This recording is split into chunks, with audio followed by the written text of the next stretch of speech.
Hello दोस्तों, मेरे YouTube channel पर आपका स्वागत है। तो चलिए कहानी शुरू करते हैं। और कहानी अच्छी लगी तो प्लीज़ चैनल को लाइक कमेंट शेयर जरूर कीजिएगा। विप्लव रिया के साथ डांस करते हुए वहाँ पर बैठे ब्राइडर्स की तरफ इशारा करते हुए बोला, मेहंदी है रचने वाली, हाथों में गहरी लाली, कहे सखिया अब कलिया हाथों में खिलने वाली है, तेरे मन को जीवन को नई खुशियाँ मिलने वाली है। विप्लव उछलते हुए अदिति और ध्रुवी के पास आकर उन दोनों के हाथ को पकड़कर उन्हें भी लिविंग हॉल में ले आता है।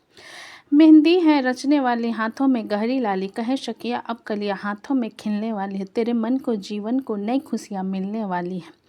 नीरू जो कि वहीं पर बैठी हुई थी, फलक के पास आकर उसके गाल पर हाथ रखते हुए बोली, ओ हरियाली बनो ले जाने तुझको गुइया आने वाले हैं सैया, थमेंगे आके बुइया गुंजेगी सहनैया, अंगनाई अंगनाई नैना। लीजा के पास आकर उसके हाथ के मेहंदी की तरफ इशारा करते हुए, मेहंदी है रचने वाली, हाथों में गहरी वाला, कह सकिया अब कलियां हाथों में खिलने वाली है, तेरे मन को जीवन को नई खुशियाँ मिलने वाली हैं। सॉन्ग को ज़्यादा लंबा प्ले ना करते हुए वो लोग फिर से दूसरे म्यूजिक प्ले कर देते हैं। इधर मृत्युंजय, करण, चित्रांग और ऋतिक के साथ खड़ा हुआ था। जब करण उन लोगों के डांस को देखते हुए चित्रांग से बोला, सच कहा किसी ने, शादी पैसे से खूबसूरत नहीं होती बल्कि लोगों के एक्साइटमेंट से खूबसूरत होती है। मृत्युंजय करण की बात सुनकर बोला, और हमारे घर में सबसे ज़्यादा एक्साइटमेंट में हमारा सबसे छोटा खरगोश रहता है, जो देखो कैसे फुदक रहा है। ये कहते हुए मृत्युंजय विप्लव की तरफ इशारा कर देता है, जो कि सब लोगों की मेहंदी से अपनी मेहंदी को कंपेयर कर रहा था। विप्लव को देखते हुए करण मृत्युंजय की तरफ देखकर हल्का सा मुस्कुराकर बोला, लेकिन काफ़ी टेढ़ी खीर है। करण की बात पर ऋतिक उसकी तरफ देखते हुए बोला, मुझे लगता है कि अगर आप कुछ करो तो उसके बदले में हमें क्या मिलने वाला है, इसकी उम्मीद भी रखनी चाहिए, बिकॉज कर्मा कम्स बैक। जिसे सुनकर मृत्युंजय अपना सिर हिलाते हुए इधर उधर देखने लगा। जब उसकी नज़र महक पर गई, जो कि एकांश को पकड़े वेडिंग डिजाइनर को कुछ समझा रही थी, जिसे देखते हुए मृत्युंजय उन लोगों को एक्सक्यूज मी कहकर महक के पास आकर उसकी गोद से एकांश को लेते हुए बोला, क्या हुआ। मृत्युंजय के बात पर महक वेडिंग प्लानर की तरफ इशारा करते हुए बोली, शाम को खाने में क्या बनेगी, यही पूछ रहे थे ये। मृत्युंजय महक की बात सुनकर उस आदमी की तरफ देख उसे रचना की तरफ इशारा करते हुए बोला, वो बताएंगे, उनसे जाकर पूछो। जिसे सुनकर महक हैरानी से मृत्युंजय की तरफ देखने लगी। वो आदमी रचना की तरफ चला जाता है। उसके जाने के बाद महक मृत्युंजय की तरफ अजीब नज़रों से देखते हुए, अब खाने के बारे में चाची बताइए, मैं एक ही जैसा ना, क्योंकि घर में खाना तो मैं ही बनाती हूँ, लेकिन घर में और यहाँ में फ़र्क है। मृत्युंजय ने जिसे सुन महक मृत्युंजय को घूरते हुए, आपको मुझसे झगड़ने अच्छा लगता है क्या। थोड़ा थोड़ा मृत्युंजय सिर हिलाते हुए कहा। जिसे सुनकर महक के गहरी सांस भरकर बोले, पति देव, अगर आपको याद ना हो तो मैं आपको बता देना चाहती हूँ कि आपकी शादी में रसोइया का काम हमें ही मिला था। ये सुनकर मृत्युंजय हल्की शरारती आवाज़ में अपना सिर हिलाकर बोला, हाँ, और वही रसोइया से तुम मेरी बीवी बन गई, और देखो मेरे 2 छोटे औलादों की माँ भी हो। मृत्युंजय की बात पर महक के गहरी सांस भरते हुए इधर उधर देखने लगी। जिसे देख मृत्युंजय एक हाथ से एकांश को पकड़े, दूसरे हाथ से महक के गाल को पकड़ते हुए, तुम इधर उधर क्यों देख रही हो, मुझे देखो ना। जिस पर महक अपना सिर नहीं में हिलाकर बोली, मुझे माँ कहीं नज़र नहीं आ रही, आपने देखा उन्हें। महक के सवाल पर मृत्युंजय भी इधर उधर देखते हुए, विक्की भी नज़र नहीं आ रहा, कहीं गए होंगे। जिसे सुनकर महक मृत्युंजय के हाथ को अपने गाल से हटाते हुए बोली, आपने एकांश को होल्ड कर रखा है तो आप पकड़ो, मैं बाकी की तैयारी देख कर आती हूँ। इतना कहकर महक वहाँ से कैंटरिंग की तरफ चली जाती है, क्योंकि दोपहर हो चुकी थी और खाने की देखभाल करना सबसे ज़्यादा ज़रूरी था। मृत्युंजय जाते हुए महक को देखकर खुद से बोला, ये खुद को कैंटरिंग वाली समझ रही है क्या। इतना कहते हुए मृत्युंजय मुंह बनाकर जैसे ही पलटता है, उसके पीछे रविंद्र नाथ जी खड़े हुए थे, जिन्हें देखकर मृत्युंजय एक कदम पीछे होकर बोला, भूत की तरह क्यों खड़े हैं दादू। रविंद्रनाथ जी के जाते हुए महक को नज़र एक देखने के बाद मृत्युंजय से बोले, मिट्ठू की तरह सोच लड़ा रहे थे यहाँ। रविंद्रनाथ जी की बात पर मृत्युंजय गहरी सांस भरकर, आप ही तो दादी के साथ यही करते थे जवानी में, तो मेरे करने में क्या बुराई है? बड़े बदतमीज हो तुम। रविंद्रनाथ जी मृत्युंजय को घूर कर कहा, जिसके जवाब में मृत्युंजय अपना सिर हिलाकर बोला, आप ही के छत्र छाया का नतीजा है। मृत्युंजय की बात पर रविंद्रनाथ जी गहरी सांस भर कर बोले, राजन फैमिली आई हुई है। हाँ, क्योंकि हमने इनविटेशन दिया था। मृत्युंजय ने सिर हिलाते हुए कहा, जिसे सुनकर रविंद्रनाथ जी मृत्युंजय से बोले, जय, वो अपना बेटा लेना चाहते हैं। रविंद्रनाथ जी के बात पर मृत्युंजय बिना किसी भाव को उन्हें देखते हुए, जब विक्की का एक्सीडेंट हुआ था मैंने उसी टाइम पर कह दिया था कि विक्की यहाँ से कहीं नहीं जाएगा, तो वो लोग फिर इससे जिद क्यों कर रहे हैं? जिसके जवाब में रविंद्रनाथ जी मृत्युंजय के कंधे पर हाथ रखते हुए बोले, अपना खून अपना होता है जय, और कोई इंसान अपने खून की किसी को और के घर नहीं छोड़ सकता। मृत्युंजय रविंद्रनाथ जी की बात को इग्नोर करते हुए, मैंने पहले ही कह दिया था विकल्प यहाँ से कहीं नहीं जाएगा। उस घर का मुखिया मैं हूँ और मैंने राजन फैमिली को इजाज़त दे दी है विकल्प को हैदराबाद लेकर जाने की। रविंद्रनाथ जी ने मृत्युंजय की बात सुन कहा, जिसे सुनकर मृत्युंजय रविंद्रनाथ जी को बड़े गुस्से भरी आंखों से देखने के बाद नजरें झुकाते हुए बोला, आप ये सही नहीं कर रहे हो दादा। रविंद्रनाथ जी मृत्युंजय की बात सुनकर बोले, मेरा फैसला अटल है। मृत्युंजय रविंद्रनाथ जी की बात सुनकर बोला, और अगर विक्की ने जाने से मना कर दिया तो?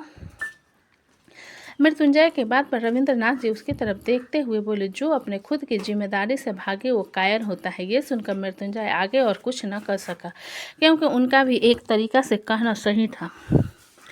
विकल्प की जिम्मेदारी थी राजन फैमिली और अपनी जिम्मेदारी से भागना कायरत की निशानी थी। मृत्युंजय अभी चुपचाप खड़ा हुआ था जब सॉन्ग चेंज हुआ और रुद्र सॉन्ग को सुनते हुए लिविंग हॉल में आकर डांस करने लगा। चार्ली भी रुद्र के साथ आकर डांस करने लगा। जब वहां पर और भी डांस करने वाले जाकर उन लोगों के साथ डांस करने लगे, शोभित को अपनी तरफ आता हुआ देखकर अदिति मुस्कुराते हुए पीछे होने लगी। जी, परसों भी तो उसके हाथ को पकड़ो, उसके गाल को छूते हुए बोला, तेरे गाल गुलाबी रब्बा रब्बा, चाल शराबी रब्बा रब्बा, दिल की खराबी रब्बा रब्बा, तू सोनिए जिंद माही वे सोनी सोनी, आज माही वे एवरीडे सिंग सोनी सोनी, आजा माही ये जिंद माही ये सोनी सोनी, आजा माही वे, मुझे लगती है तू कितनी प्यारी रे, मुझे लगती है तू कितनी प्यारी रे, ओ खुशियाँ जितनी है सब ढूंढ ढूंढ के लाऊं, तेरी डोली के संग कर दूं सारी, तेरी डोली के संग कर दूं सारी रे। जब तक बार सॉन्ग चेंज हुआ तो सब लोग डीजे वाले की तरफ देखने लगे। जब आलिया, दीदी, फलक, लीजा, नित्या, मीरा और ध्रुवी स्टेज पर आकर खड़े हो गए, उन्हें देखकर सारे बॉयज साइड हो गए, जिनके बीच में रिवान आकर उन लोगों को कंपनी देते हुए रिलिक्स को गाने लगा। तेरी आंखों के मतवाले हो सलामे इश्क, सलामे इश्क, सलामे इश्क, सलामे इश्क, इश्क है उन लोगों के बातों को सुनते ही मीरा और नित्या कशिश और करण की तरफ देखते हुए मुस्कुरा कर बोली, हो तेरे मस्तानी अनजानी बताओ को मेरा सलाम, रंगों में डूबी डूबी रातों को मेरा सलाम, ख्वाबों में खो गई माई हो तेरे हाथा विच मेहंदी का रंग खिला है, तुझे सपने ते चेंज महबूब मिला है, तेरी बन्नू प्यारी प्यारी सारी दुनिया से न्यारी, इस डोली में तू ले जा डोलिया डोलिया। इसी के साथ ये सॉन्ग खत्म हो जाती है और सभी लोग खुशी से एक दूसरे की तरफ देखते हैं। जब करण नित्या के पास आकर उसके हाथ को पकड़ते हुए कहता है, चलो लंच कर लो, फिर तुम्हारे मेडिसिन का वक्त है। नित्या करण की बात सुनकर अपना सिर हिला देती है तो ध्रुवी सुधांशु के पास आकर कहती है, चलो तुम भी लंच कर लो, फिर मेडिसिन लेना है तुम्हें। दीवानी हो गई माई हो सोने सोने ऐसे सोने, हर अदा को सलाम सलाम, ए इश्क इश्क इश्क सलाम इश्क सलाम इश्क सलाम इश्क सलाम इश्क है। सभी लोग उन लोगों के डांस को एंजॉय कर रहे थे जब वैशाली बीच में आकर डांस करते हुए ब्राइड की तरफ इशारा करते हुए बोली, काजल को मेरा सलाम, जुल्फों के काले काले बादल को मेरा सलाम। ये देखकर करण नित्या के पास आकर मीरा कशिश के पास जाकर उनके हाथ कपल डांस करते हुए बोले, घायल कर दे मुझे यार तेरे पायल की झंकार, अरे सोनी सोनी तेरी सोनी हर अदा को सलाम, सलाम इश्क सलाम इश्क इश्क सलाम इश्क। सुधांशु ध्रुवी की बात सुन उसकी तरफ देखते हुए बोला, मैं हाथ धो लेता हूँ, फिर दोनों साथ में खाते हैं। जब वहाँ पर नीरू जाकर उन दोनों की तरफ देखते हुए बोली, किसी को हाथ धोने की ज़रूरत नहीं है, मेहंदी का रंग अच्छा नहीं आएगा, मैं तुम दोनों को खिलाती हूँ। जिसे सुनकर सुधांशु नीरू की तरफ देखते हुए बोला, लेकिन माँ, आपके भी मेडिसिन का वक्त हो गया है। नीरू सुधांशु के बात सुनकर बोली, मुझे अभी भूख नहीं लगी है, तुम दोनों को खिला देती हूँ, उसके बाद खा लूँगी, चलो आकर बैठ जाओ। इतना कहकर नीरू वहाँ से दूसरी तरफ खाना लेने चली जाती है। चल बच के ओ सोनिए, दिल कितनों खा खाए, धज के ओ सोनिए, जिंद माही वे, सोनी सोनी आजा माही वे, एवरीबॉडी सिंग सोनी सोनी आजा माही वे, जिंद माही वे, सोनी सोनी आजा माही वे, एवरी डे सिंग सोनी सोनी आजा माही वे। सभी लोग उन लोगों की तरफ देख रहे थे। जब वैशाली और महक अदिति के पास आकर उसके गाल पर हाथ रखने के बाद महक फलक के गाल पर हाथ रखते हुए बोली, चंदा मेरी चंदा, तुझे कैसे मैं ये समझाऊँ, एवरीबॉडी सिंग सोनी सोनी आजा माही वे। चार्ली, लीजा, रुद्र और फलक, शोभित और अदिति साथ में डांस कर रहे थे, जिन्हें देखते हुए ध्रुवी सुधांशु की तरफ देखते हुए बोली, बरसे रंगीनी कलियाँ है, महके बिनबिनी, बजे मन में हल्के हल्के सहनाई रे, जितने हैं तारे आंचल में आ गया, सारे दिल ने जैसे हिली अंगड़ाई रे। जिसे देखकर शोभित सुधांशु के पास जाकर उसके हाथ को पकड़ उसे लिविंग हॉल में मिला हाथ, साथ में डांस करते हुए ध्रुवी की तरफ देखकर बोला, है तू वो जो आई सज के मेहंदी रच के, एवरीबॉडी सिंग सोनी सोनी आजा माही वे, डैट्स द वे माही वे। शोभित उन लोगों के डांस को देखते हुए अदिति, जो कि बैठे बैठे बोर होकर वहाँ पर सब लोगों के साथ खरी बातें कर रही थी, उसकी तरफ देखते हुए, ओ तेरी आंखें काली काली, तेरा गोरा गोरा मुखरा है, अरे माही वे, तेरी रंगत जैसे सोना, तू चांद का जैसे टुकड़ा है, रे माही वे। ध्रुवी जाती हुई नीरू को देखने के बाद सुधांशु की तरफ देखते हुए, सिद्ध, मुझे तुमसे एक फेवर चाहिए था। जिसे सुन सुधांशु आंखें चढ़ाते हुए बोले, क्या फेवर। ध्रुवी उसके बगल में बैठते हुए छोटा सा मुंह बनाकर बोली, मुझे यहाँ से नहीं जाना प्लीज़, हम मुंबई वाले घर में भी तो रह सकते हैं ना। ये सुनकर सुधांशु ध्रुवी के गाल पर हाथ रखते हुए बोला, ध्रुवी, माँ चाहती है दिल्ली जाना और उनकी बात में नहीं टाल सकता। जिस पर ध्रुवी अपना सिर हिलाते हुए बोली, ठीक है, तो मैं माँ से बात ही करूँगी, तुमसे तो कुछ कहना ही बेकार है। इतना कहकर ध्रुवी कुर्सी की तरफ चली जाती है। जिसे जाता हुआ देख सुधांशु एक गहरी सांस भरकर उसके पीछे चला आता है। इधर वैदिक गीतांजलि के साथ बैठा हुआ था। जब वहाँ पर जूही आकर वैदिक से बोली, वैदिक, तुम आइसक्रीम खाओगे। वैदिक जूही की बात सुन तिरछी आंखों से दीपांजलि की तरफ देखने के बाद उसकी तरफ देखते हुए बोला, लेकिन यहाँ पर आइसक्रीम कहाँ पर है। ये सुनकर जूही उसे कैंटरिंग की तरफ इशारा करते हुए बोले, वहाँ पर एक अंकल और उनकी बेटी है जो आइसक्रीम का स्टॉल लगाए हुए हैं। जिसे सुनकर वैदिक थोड़ा हैरान होते हुए बोला, अंकल और उनकी बेटी, कहानी सॉफ्टी तो नहीं। इतना सोचते हुए वैदिक जूही के साथ कैंटरिंग की तरफ चला जाता है। उसके पीछे पीछे दीपांजलि भी चली जाती है। वैदिक जब बाहर पहुंचता है तो देखता है आइसक्रीम स्टॉल के पास काफ़ी भीड़ थी। बच्चों के साथ बड़े भी आइसक्रीम खा रहे थे क्योंकि थोड़ी गर्मी थी। जिसे देखते हुए वैदिक खुश होकर जूही से बोला, जूही, ये तो सॉफ्टी है।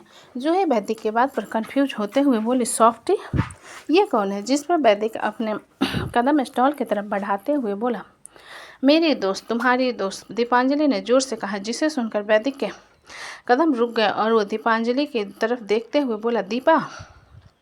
वो अभी वैदिक दीपा से कह रहा था जब पीछे से भार्गवी चिल्लाते हुए बोली, भैया। भार्गवी की आवाज़ सुनकर वैदिक सर घुमाकर उसकी तरफ देखते हुए मुस्कुराकर बोला, तुम लोग यहाँ क्या कर रहे हो। भार्गवी वैदिक की बात पर उसके सामने आकर उसके हाथ में चॉकलेट रखते हुए बोली, आपके लिए चॉकलेट। ये देखकर वैदिक चॉकलेट को लेकर मुस्कुराते हुए बोला, तुमने बताया नहीं कि तुम लोग यहाँ क्या कर रहे हो। वैदिक के सवाल को सुनकर भार्गवी मुस्कुराते हुए बोली, वो आपके साथ हैंडसम अंकल आए थे ना, उन्होंने कल पापा से आकर कहा कि 3 दिन के लिए वो चाहते हैं कि हम यहाँ पर स्टॉल लगाएं ताकि हमें बहुत सारे पैसे मिले। ये सुनकर वैदिक भार्गवी से कुछ कहते उससे पहले दीपांजलि भार्गवी के सामने आकर बोली, तुम तो वही हो ना जिसने मुझे बैलून दिया और कहा कि मैं उसे अपने सिर के ऊपर फोड़ लूँ ताकि मेरा दिमाग आ जाए। दीपांजलि को देखकर भार्गवी अपना सिर नीचे झुकाते हुए बोली, आई एम सॉरी दीदी, मुझे आपसे ऐसा नहीं कहना चाहिए था। जिसे सुनकर दीपांजलि भार्गवी को घूर कर बोली, तो चलो माफ़ी मांगो मुझसे। तो दोस्तों कहानी कैसी लगी मुझे कमेंट में लिखें। अच्छी लगी तो प्लीज़ चैनल को लाइक करें, सब्सक्राइब करें और ज़्यादा से ज़्यादा शेयर करें। कहानी को पूरा सुनने के लिए धन्यवाद।